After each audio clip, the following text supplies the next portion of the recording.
प्रताप गावी आला. पक्षाच्या प्रोग्रॅम कमिटीवर निवड झाली होती. लोकांनी प्रचंड कौतुक केलं. याची आईवडिलांना माहितीसुद्धा नव्हती.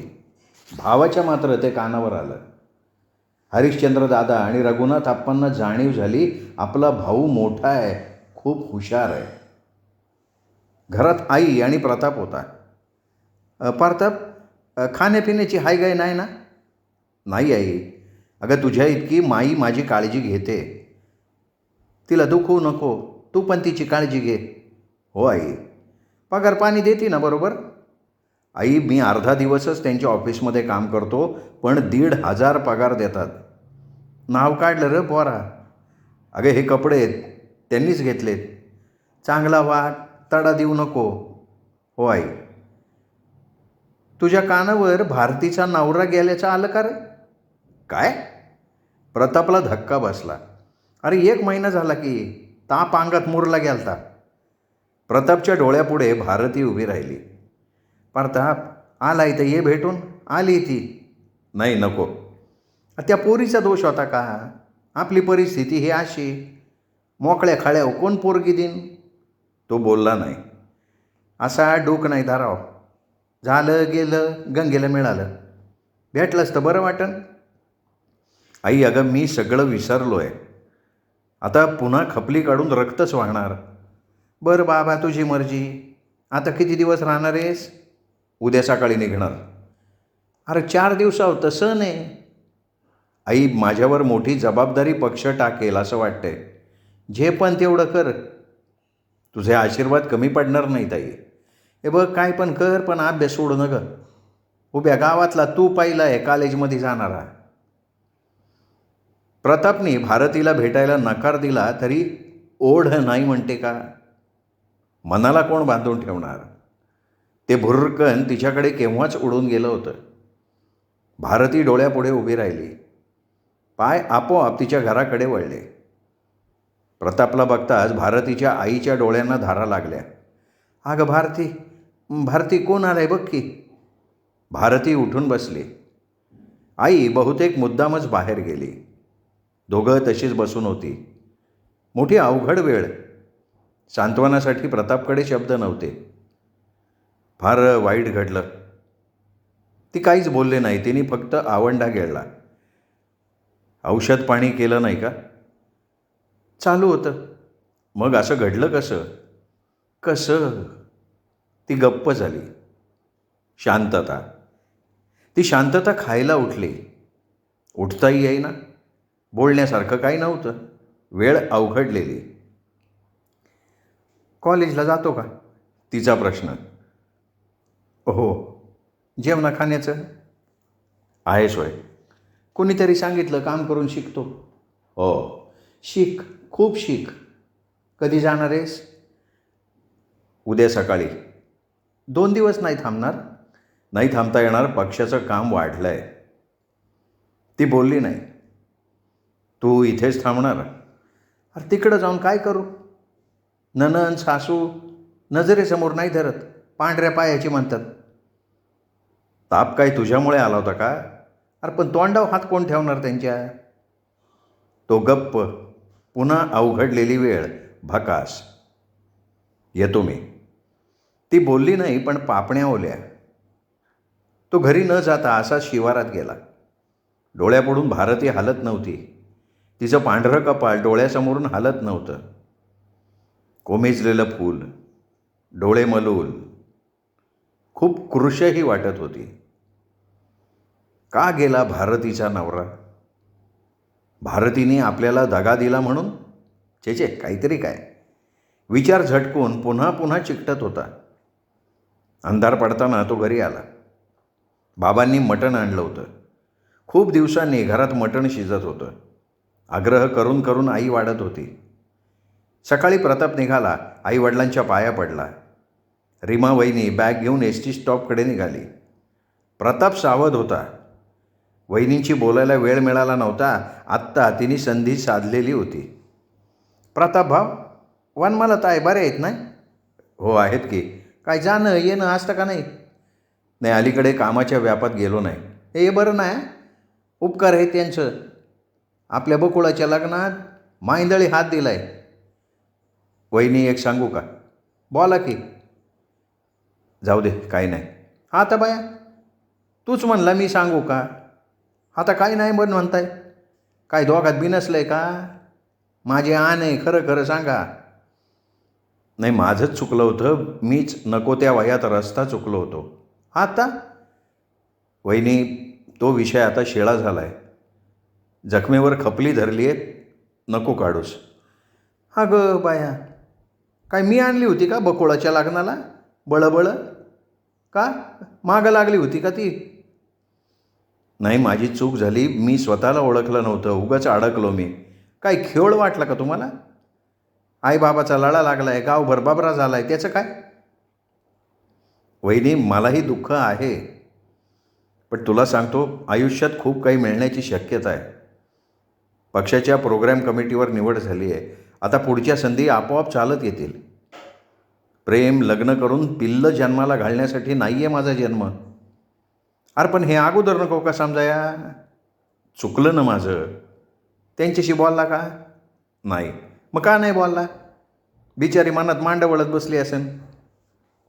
तिने कॉलेजच बदललं, ती गाव सोडून गेली. लय वाईट झालं, लय वाईट झालं. एक विचारू का? दुसरी कोणी पोरगी? वहिनी मी त्या फंदात आता 10 वर्ष तरी पडणार नाही आहे. आत्ता अगं बाया, का वा असं? वहिनी मी आधी कोणीतरी होणार आहे. कोणी बी वा, पण आईबाला विसरू नका. वहिनी आई माझा प्राण आहे. तेवढ्यात गाडी आली. प्रताप गाडीत बसला. गाडी सुरू झाली. पण वहिनीचा हात हलला नव्हता. ती दुखावली होती. एका बाईचं दुःख दुसरी बाईच ओळखू शकते. प्रेमविरहासारखं दुःख नाही, थेट काळजाला जखम. जखम दिसत नाही, पण आयुष्यभर ओली राहते, वेदना देत राहते. गाडी धावायला लागली तशी विचारांची गती वाढली. प्रताप स्वतःशीच हसला. का हे घडलं आयुष्यात? का नियतीने असं घडवलं? भारतीने लग्न केलं, तक्रार नव्हती. तिच्या सुखाआड प्रताप आला नाही, पोटात पापसुद्धा आलं नाही. आणि आता तिच्या सुखी संसारातून नियतीनं परमेश्वरच घेऊन गेला. वनमाला का आली जीवनात? का गेली निघून? कुठे गेली असेल ती? इथे मात्र प्रतापने स्वार्थ साधला, पण काय चुकलं त्याचं? त्याला स्वतःचं स्वप्न आहे, स्वतःचं भविष्य आहे. काय खरं काय खोटं? मीनाक्षीने काय केलं? अक्षरशः फसवणूकच ना. त्यांनी गुंतवलं होतं का मीनाक्षीला? नाही. हे नियती कोणाच्या जीवनात काय वाढून ठेवेल सांगता येत नाही. आपण केवळ कठपुतळी, दोऱ्या नियतीच्या हातात. संपर्क कार्यालयात तो पोचला तेव्हा विजयमाला तिथं बसलेलीच होती. ये, बरं झालं तू आला, उद्या तुला निघायचं आहे. प्रताप गोंधळला. अशी संधी मला कधी मिळाली नाही.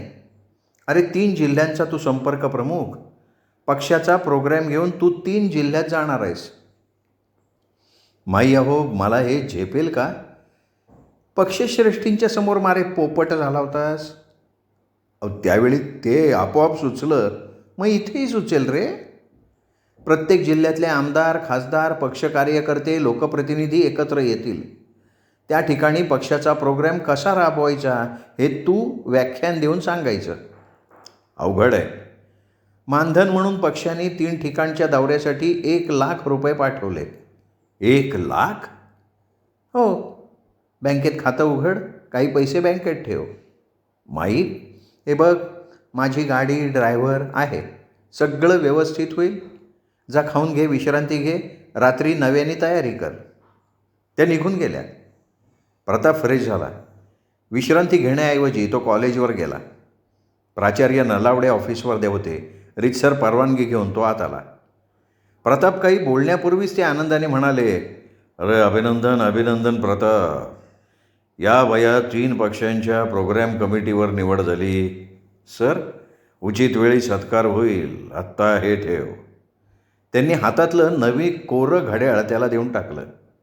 तो पायाजवळच वाकला. Heartily congratulations. सर, आपल्या कॉलेजमध्ये नेतृत्वाची संधी मिळाली त्याचा हा प्रसाद आहे.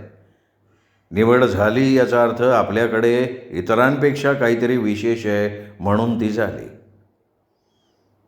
हे बघ, मी खेड्यातला आहे, मी सामान्य कुटुंबातला आहे, हा न्यूनगंड मनातनं काढून टाक. अभ्यास करून बोल, बिनधास्त बोल. सर, तशी संधी आली आहे. 3 जिल्ह्यांचा संपर्क प्रमुख म्हणून माझी निवड झाली आहे. पुन्हा एकदा अभिनंदन. Thank you sir. सर, आता मला 3 जिल्ह्यांच्या दौऱ्यावर जायला लागेल. कॉलेजमध्ये आठवडाभर येणं. दिली, परवानगी दिली. Thank you sir. अरे बाबा, आपलं कॉलेज भाग्यवंत आहे. या वयात इतकी मोठी संधी मिळाली आहे, कौतुकास्पद आहे हे.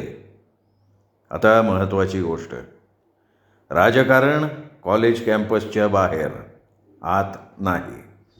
हे विद्येचं ठिकाण आहे, इथे राजकारण नको. सर, नाही होणार तसं अजिबात. दुसरी गोष्ट, कर काहीही पण अभ्यासाकडे लक्ष दे. सर, निश्चित, ते तर माझं कर्तव्य आहे. मला माहिती आहे तुझं विश्व मोठं आहे, भविष्यात तू फार मोठा होणार आहेस. तो पुन्हा त्यांच्या पाया पडला.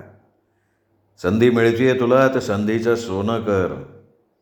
एक संधी गेली तर पुन्हा मिळते असं नाही. नेतृत्वासाठी अभ्यास, वक्तृत्व, संघटन कौशल्य आणि परिश्रम या सगळ्याची आवश्यकता असते. तुझ्या पक्षाचं काम करणार आहेस, त्या पक्षाचा इतिहास जाणून घे. जिथे सभा असेल तिथली भौगोलिक परिस्थिती, प्रश्न, माणसं याचा अभ्यास कर, त्यावर बोल. ऐकणाऱ्याला तू त्यांचा आहेस असं वाटलं पाहिजे. त्यांच्या मनातला प्रश्न आणि उत्तर तुझ्याकडे आहे असं त्यांना वाटलं पाहिजे. वक्तृत्व आहे, पण ते सुसंस्कृत हवं. वाजपेयी, यशवंतराव चव्हाण या सुसंस्कृत नेत्यांच्या बोलण्याच्या शैलीचा अभ्यास कर. श्रोत्यांना कमी समजायचं नाही. कदाचित तुझ्यापेक्षा मोठा माणूस प्रेक्षकात असू शकतो. व्यासपीठाला कमी समजू नकोस. तो टाळी देतो आणि हातसुद्धा उगारतो. त्यामुळे प्रत्येक शब्द मोजून मापून वापर. सर, आता चर्चा सुरूच आहे म्हणून विचारू? विचार. राजकारणात आता पैसा आणि गुंडगिरी आली आहे, त्याबद्दल आपलं मत काय आहे? आपण पाहिलं सर की कॉलेजच्या GSच्या निवडणुकीच्या वेळी काय घडलं. जयेशने केली ना, गुंडगिरी केली त्यांनी, पण विजय कोणाचा झाला? तुझाच ना. आता मतदार सुज्ञ, विचारी आणि कामाचं मोजमाप अचूक करणारा झालेला आहे. लोकशाहीवर जनतेचा विश्वास आहे. लोक सुज्ञ असले तर स्वतःहून गुंडगिरीच्या विरोधात उभे राहतील. प्राचार्यांच्या बोलण्यानं तो प्रभावित झाला. पहिलं भाषण कोल्हापूरला. सभागृह खचाखच भरलं होतं. व्यासपीठावर राज्य कार्यकारिणीचा एक सदस्य, जिल्ह्यातले पक्षाचे खासदार, आमदार, माजी आमदार, खासदार, सगळे लोकप्रतिनिधी, प्रमुख कार्यकर्ते, सगळ्यांना एकच उत्सुकता की हे पोरगं बोलणार काय. प्रास्ताविक झालं, स्वागत झालं. स्थानिक काही लोकप्रतिनिधींची भाषणं झाली. त्यांनी आदरपूर्वक प्रतापचा उल्लेख केला, त्यामुळे श्रोत्यांची जिज्ञासा प्रबळ झाली. प्रताप बोलायला उभा राहिला. उभा राहताच टाळ्यांचा कडकडाट झाला.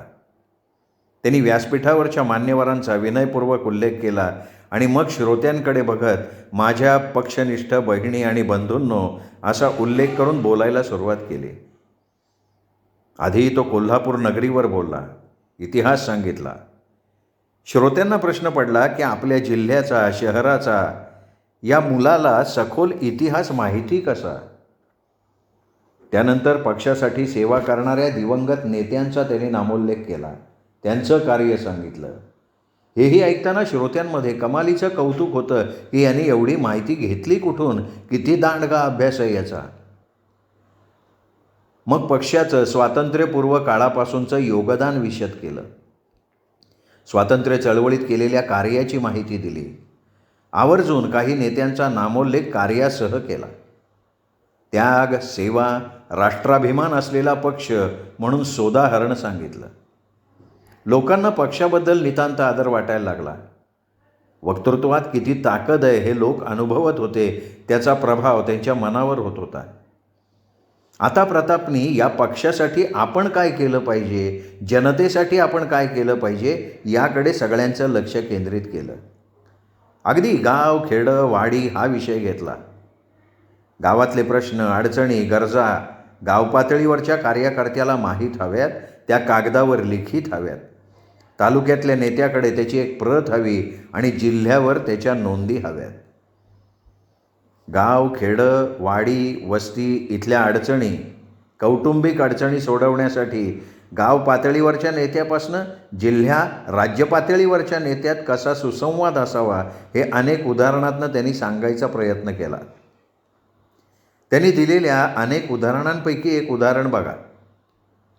गावातल्या तरुणांचा सर्व्हे गाव पातळीवरच्या कार्यकर्त्यांनी करायचा. त्यात प्रगतिशील शेतकरी, अल्पभूधारक, शेतमजूर, उच्च शिक्षित, अल्पशिक्षित, टर्नर, फिटर, मेकॅनिक असे ट्रेनिंग घेतलेले तरुण यांची माहिती संकलित करायची आणि ती माहिती गाववार, तालुक्यात आणि जिल्ह्यातसुद्धा प्राप्त होईल. जिथे व्हेकन्सी असेल तिथे कार्यकर्ता स्वतः जाईल, माहिती घेईल आणि गावातल्या पात्र मुलाला व्यवसाय मिळवून देईल.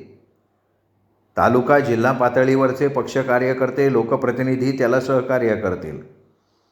याच पद्धतीनं ज्येष्ठ नागरिक, स्वातंत्र्यसैनिक, निराधार व्यक्ती यांना शासनाच्या सुविधा मिळाव्यात म्हणून कार्यकर्त्यांनी पुढे सरून प्रयत्न करायचे. पहिल्या नोंदी तुमच्याकडे हव्यात. गावातल्या प्रत्येक व्यक्तीला न्याय, हक्क, सोयी, सुविधा निर्माण करून दिल्या तरच पक्षाबद्दल प्रेम जनतेमध्ये निर्माण होईल. आम्हाला मत द्या असं म्हटलं तर कोणीही देणार नाही. प्रताप बोलत होता त्या बोलण्याला विनोदाची किनार होती. प्रत्येक मुद्दा उदाहरण देऊन स्पष्ट करत होता. कार्यकर्त्यांचं मनोधैर्य वाढवून त्यांना प्रोत्साहन देत होता. त्यांनी केलेल्या कोटीवर टाळ्या पडत होत्या. कार्यकर्त्यांचं काम बघून संधी मिळणार आहे. प्रत्येकाच्या कामाची माहिती जिल्हा स्तरावर असणार आहे. काम तशी संधी, कारण कामाशिवाय कोणीही आपल्या पाठीशी राहणार नाही. 2 तास बोलत होता, पण श्रोते एका जागी बसून ऐकत होते आणि त्यांना ते पटत होतं. त्यानंतर त्यांनी जिल्हा श्रेष्ठींची मीटिंग घेतली. केल्या कामाची डायरी ठेवण्याची विनंती वजा आदेश त्यांनी देऊन टाकला. याचप्रमाणे 3 जिल्ह्यांच्या सभा झाल्या. सगळ्या सभांचा आढावा पक्षश्रेष्ठींना फोटोन सकट कळवला. वर्तमानपत्रांनी मोठी दाद दिली. 3ही जिल्ह्यात पत्रकार परिषद झाली. प्रतापच्या कार्याची नोंद राज्यस्तरीय पक्षश्रेष्ठींनी घेतली. राज्यभर त्याचं नाव झालं. प्रताप कॉलेजवर आला. कॉलेजवर सुद्धा हे कौतुक पोचलं होतं. जो भेटेल तो तोंड भरून कौतुक करत होता. खूप छान वाटत होतं. प्रताप आवाजाच्या दिशेने बघितलं. जगतापांची नीलिमा होती. त्याच्याच वर्गात होती, पण कधी बोलली नव्हती. प्रतापचे पाय थांबले. ती भीत जवळ आली. वहीतला कागद काढला. कोणी पाहिलं नाही याची खात्री करून घेतली. पसार झाली. प्रतापनी ती चिठ्ठी खिशात ठेवली. कोणी पाहिलं तर नसेल, उगाचच भीती. वर्गात गेला. हुरहुर, एक अज्ञात भीती. कुणी पाहिलं तर नसेल, काय असेल त्या चिठ्ठीत. वर्गात लक्ष नव्हतं. निलिमा त्याच वर्गात. बहुतेक तिची ही अवस्था तशीच. तिने डोकं खाली घातलं होतं, ते वर काढलेलंच नव्हतं. तास संपला. शिपाई आला. 5 वाजता कॉलेजच्या प्राचार्याने ऑफिसमध्ये बोलवलं आहे. अरे बापरे, याचा अर्थ दुपारी 8चे तास संपणार. 5 वाजता पुन्हा यायला लागणार. कष्ट करणाऱ्यानं सबब सांगू नये. दुपारच्या वेळेत त्यांनी कार्यालयात काम पाहिलं. बरोबर 5 वाजता तो कॉलेजवर पोचला तर सगळे प्राध्यापक बसलेले. अदबीने प्राचार्यांनी प्रतापचं स्वागत केलं. प्रताप लाजला, पाया पडला. प्राचार्य त्याला व्यासपीठावर घेऊन गेले. व्यासपीठाच्या पायऱ्या चढताना प्रतापनी पायरीवर डोकं ठेवलं. ते बघून सगळ्या प्राध्यापकांनी टाळ्याच वाजवल्या. व्यासपीठावर 2 खुर्च्या ठेवल्या होत्या. एकीत प्राचार्य बसले, दुसरीवर प्रतापला आग्रह करून त्यांनी बसवलं. प्राचार्यांनी प्रास्ताविक केलं.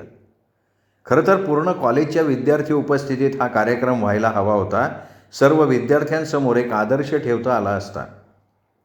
पण शिक्षणाचं केंद्र आणि राजकारण 2 वेगवेगळ्या गोष्टी आहेत. शिक्षण संस्थेत आपण असा कार्यक्रम घेऊ शकत नाही, कारण हा पूर्णतः खाजगी असा प्राध्यापकांचा कार्यक्रम आहे. आपण गेले 8-10 दिवस वर्तमानपत्र वाचतोय. आपल्या कॉलेजचा विद्यार्थी पक्षश्रेष्ठींना, पक्षातल्या महारथींना मार्गदर्शन करतोय, व्याख्यानं देतोय आणि हे वाचून अभिमानानं छाती फुगली होती. त्याचं कौतुक करावं म्हणून हा सोहळा. 2 प्राध्यापकांची भाषणं झाली. ते दोन्ही प्राध्यापक मराठी विभागाचे प्रमुख होते. त्यांनी प्रतापच्या वर्तनावर भाषण केलं, त्याचं कौतुक केलं. प्रताप बोलायला उभा राहिला. प्राचार्य आणि प्राध्यापकांना उभ्याने नमस्कार केला आणि बोलायला लागला. आपलं कौतुक माझी प्रेरणा आहे. मला ती आयुष्यभर पुरणार आहे. माझ्या प्रत्येक पावलाक्षणी आणि मोहाच्या काठावर तुम्ही माझ्यासोबत असाल. वाट चुकणार नाही आणि मोह होणार नाही याची मी खात्री देतो. तसं विचार करता मी कोण आहे मी? दुर्गम ग्रामीण भागात जन्म झालेला मी एक सामान्य तरुण.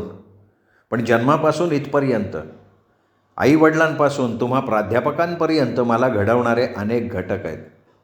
माझ्या गावातले लोक, निसर्ग, अगदी इथपर्यंतच्या प्रवासातले सोबती, शिक्षक, प्रत्येक व्यक्तीने मला शब्द दिले, हात दिला, मदत केली म्हणून मी.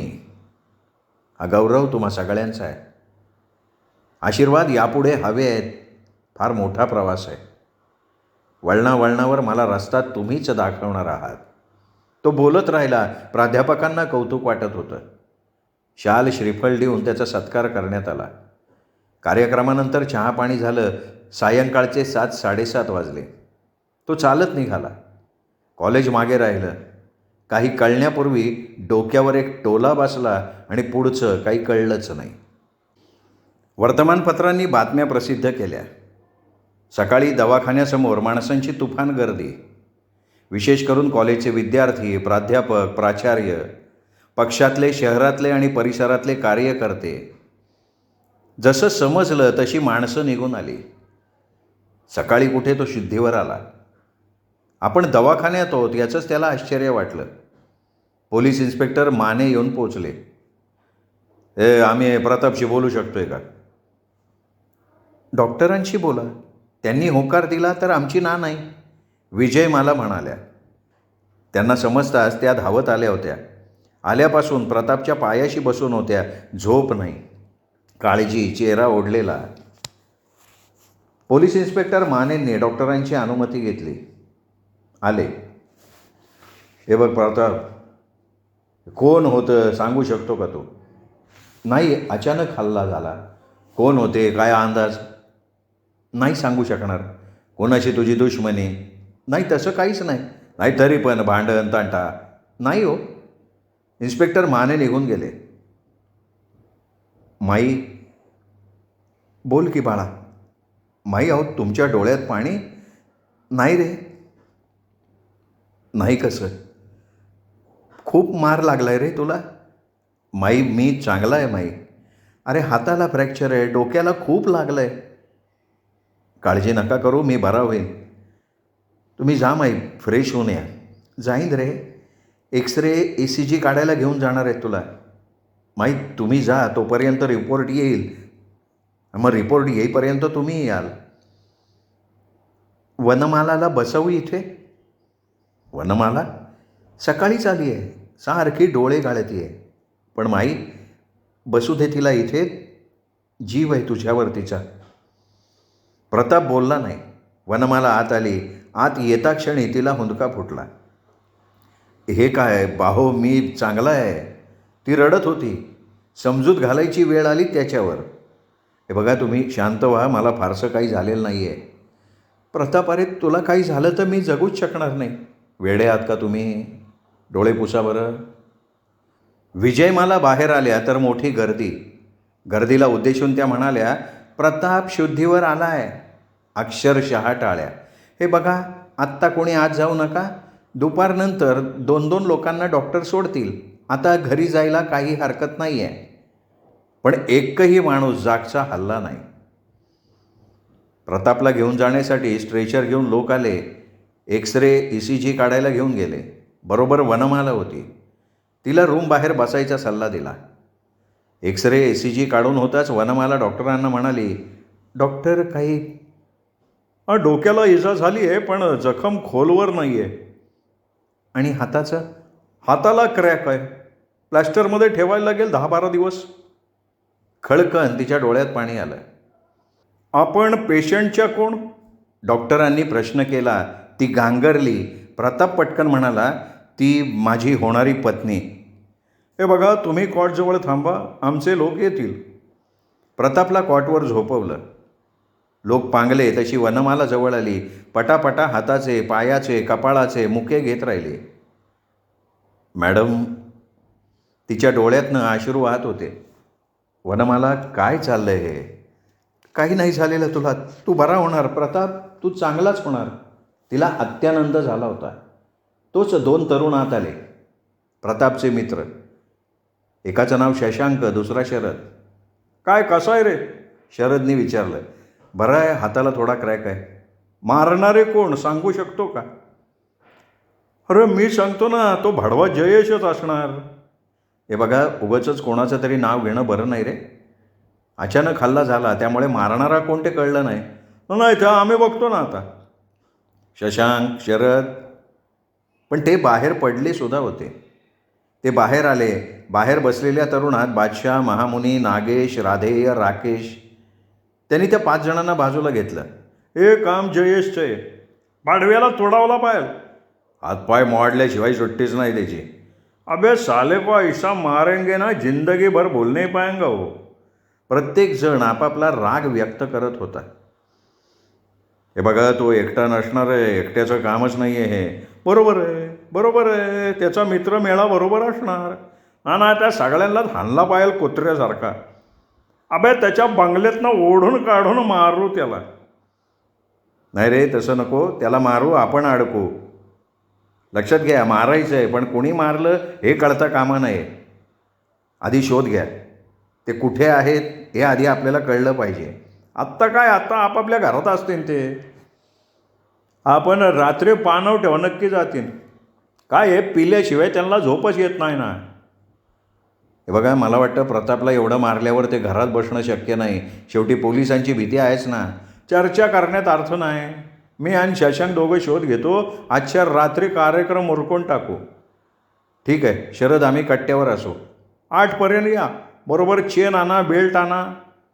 सगळे पांगले. शशांक, शरद थेट बंगल्यावर गेले. वर्दळ नव्हती, याचा अर्थ आमदार नव्हते.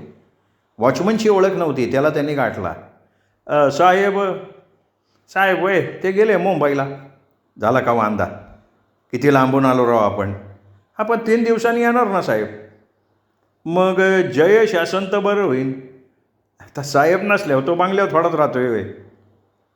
कुठं असन तो? काय त्याला 12 वाट आहेत.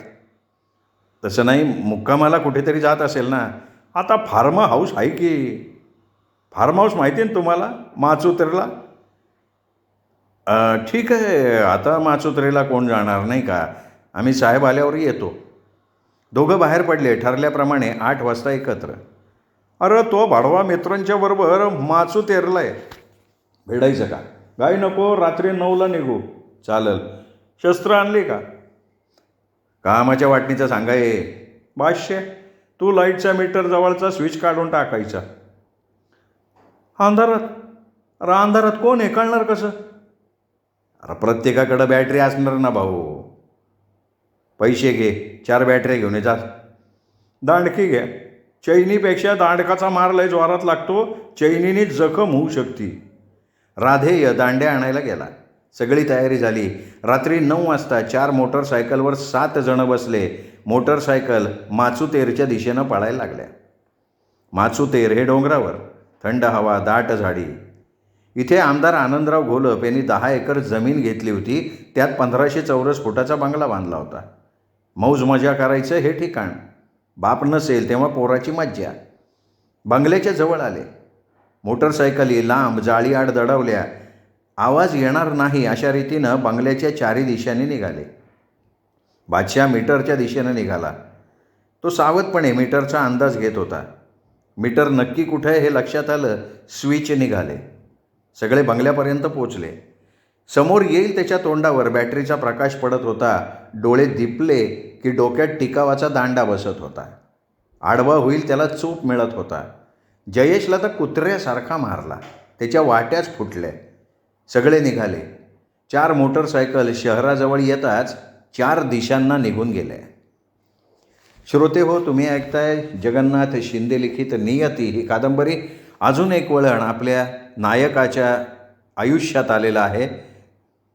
पुढे काय घडणार आहे उत्सुकता सगळ्यांनाच आहे. त्यामुळे उद्या भेटूयात पुढचा भाग ऐकण्यासाठी दीपक रेगे कथाकथन चॅनलवर. नमस्कार.